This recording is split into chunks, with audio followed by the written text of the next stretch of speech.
terima kasih Anda masih menyaksikan Gapai Kemuliaan. Pemirsa, di segmen kedua ini, seperti biasa Kiai Haji Haris Hakam akan menjawab pertanyaan Anda pemirsa Gapai Kemuliaan yang sudah masuk melalui WhatsApp dalam segmen Ustadz Menjawab. Dan kali ini pertanyaan yang sudah masuk datang dari Keisha Nabila di Surabaya. Mari kita simak bersama pertanyaannya. Assalamualaikum warahmatullahi wabarakatuh. Perkenalkan, nama saya Keisha Nabila Zahira. Saya mahasiswa di Universitas Pembangunan Nasional Jawa Timur. Nah, di sini saya ingin bertanya tentang penafsiran surat Al-Kautsar di ayat 1 sampai ayat 3. Pertanyaan saya adalah, apakah diturunkannya ayat-ayat ini hanya menjelaskan tentang karunia dan nikmat yang diberikan oleh Allah kepada manusia tanpa ada maksud-maksud tertentu begitu?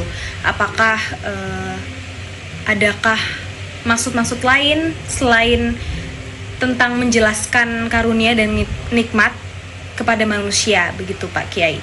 Apakah ada hubungannya surat Al-Kautsar dengan kami sebagai mahasiswa, ataupun adakah ayat-ayat di surat Al-Kautsar ini yang berhubungan dengan kami sebagai mahasiswa?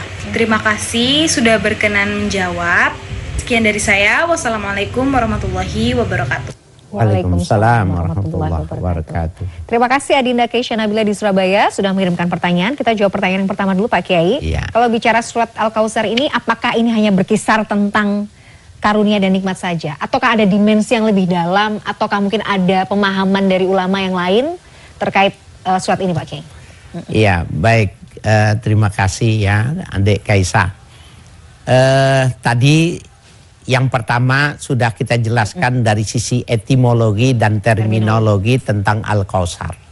Yang ketiga, Sayyidina Ali karramallahu wajhah mengatakan beliau, fasalli li rabbika wanhar, itu maknanya fayusalli salatan wa yarfa yadaih ya ilan nahri. Ini menarik nih. Hendaknya kalian sholat, ya, dirikan sholat dan angkat kedua tanganmu sampai ke leher. Jadi wanhar itu bukan maknanya menyembelih, tetapi yarfa'u yadai hazwa mankibai, mengangkat kedua tangannya sejajar dengan pundaknya, itu maknanya wanhar tuh mendekati leher. Jadi kalau menurut penafsiran dari Sayyidina Ali karramallahu wajhah, tata cara takbiratul ihram yang menurut perspektif Sayyidina Ali itu tangannya itu dekat dengan leher. Allahu Akbar. Ya, jadi tidak di depan atau tidak dengan cara-cara yang lain yang oleh saudara-saudara kita mungkin menurut pemahaman penafsiran dari ulama atau gurunya semacam itu. Kita tidak mau mengatakan itu salah, bukan. Tetapi dalam penafsiran Sayyidina Ali, silakan para pemirsa yang kemudian punya kapasitas untuk meneliti, silakan baca surah Al-Kautsar ini pada jilid ke-10 dalam tafsir Al-Qurtubi ya. Nah, di situ ada pendapat, dikutip pendapat Sayyidina Ali karramallahu wajhah, bahwa hendaknya kau sholat dengan mengangkat kedua tanganmu sampai leher. Nah, itu makna yang ketiga. Nah, lalu apalagi yang ada di dalam surah Al-Kautsar ini? Al-Kautsar lah yang mengingatkan bahwa manusia tidak punya apa-apa, semuanya diberi oleh Tuhan. Kenapa begitu? Karena Allah mengatakannya yang memberikannya itu bukan sedikit.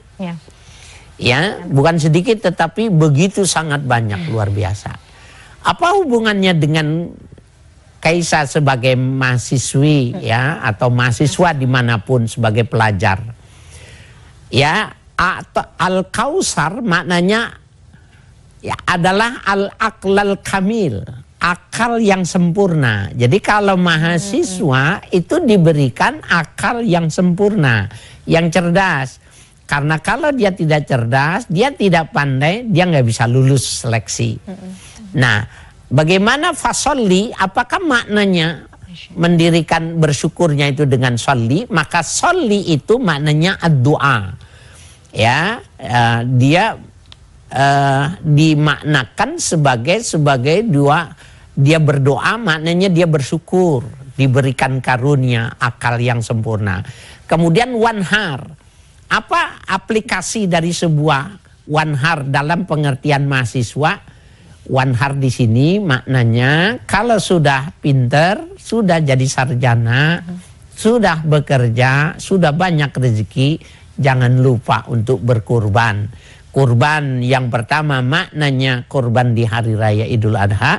Kurban adalah korban dalam pengertian memberikan kebaktian kepada masyarakat dari karunia diberikan akal yang cerdas. Ya. Kamu mesti bersyukur kepada Allah, dipilih sama Allah, diberikan kecerdasan sehingga kamu bisa lulus. Coba kamu lihat, buka jendela rumahmu, buka pintu depan, belakang, ada ke lingkungan kita, mereka tidak lulus, tidak cerdas. Bahkan sudah dibayar pun tidak bisa juga. Nah, oleh karena itu adalah kausar. Ya, kesempurnaan akal adalah kausar maknanya. Jadi kalau kita bicara nikmat itu, siapapun manusia yang hidup di muka bumi ini, Allah kan pasti berikan nikmat kepada apapun perannya juga ya. Mungkin tadi Keisha sebagai mahasiswa, ada mungkin sebagai ibu, sebagai ayah, sebagai pegawai, semua peran yang kita bawa di pundak kita itu kan ada nikmat Allah yang Allah titipkan di situ ya Pak. Yang harus disyukuri dan dibagi. Itu tadi, disyukuri.